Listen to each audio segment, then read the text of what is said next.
Released from Eureka, a movie I picked up in the recent horror sale was Pulse, a late 80s horror movie all about the terrifying, the deliberately scary and horrific electricity.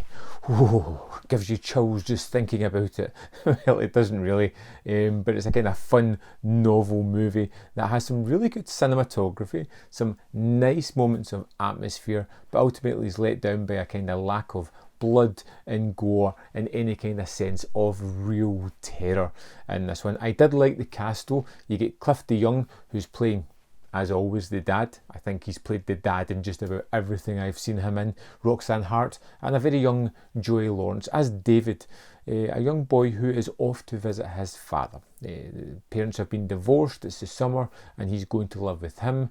And he gets to the house pretty much just a little bit after Cliff DeYoung has seen his neighbour go completely mental and wreck their house. Now there is this wonderful sequence of the police going into the house after the person has lost their mind, and you get this sense of destruction and production value, and the look of this destroyed house is just wonderful. And then you get the vision of the body, which is kind of interesting, kind of different. I liked it. And you start to have David notice little things, like the electricity pylon or cables just outside his house and how they hiss and crackle.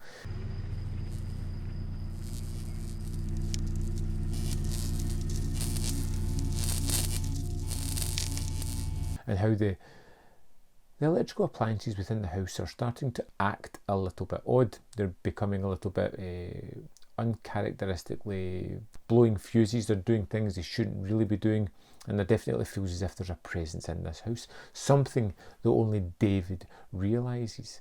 Now his father, kind of an interesting aspect of the movie, who seemingly has a new partner, is quite happy just to abandon his son all the time, leaving his partner to look after it, who she does dutifully. And it kind of feels like a more connection between David and his stepmother than his actual father.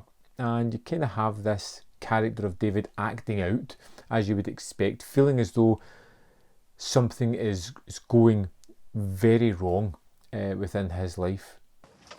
No, Dad. Dad, I don't want to stay in the house. Dad, no, Dad, please. No! Dad, don't make me go in there. No, Dad, I don't want to go in there. As if it could be a neglect of parents, the effect of divorce. Something is clearly affecting this kid, according to his father. We know better. It's evil, electricity, of course.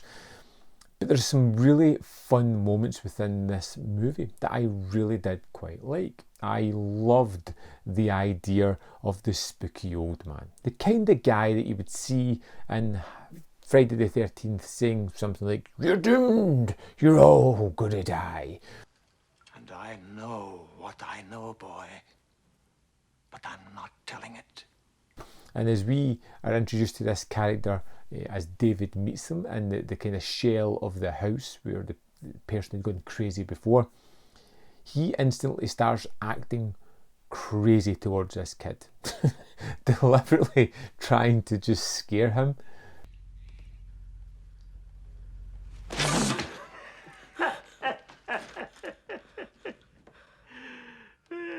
Yeah.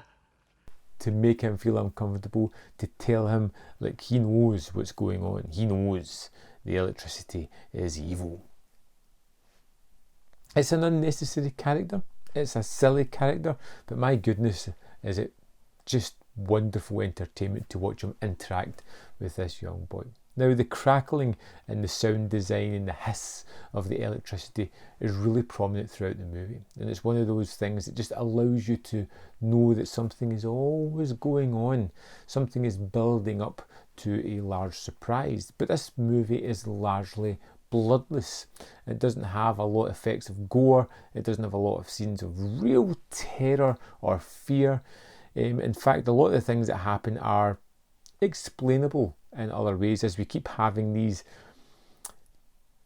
engineers or technical people coming to the house to fix things who have a rational idea of why things have went wrong.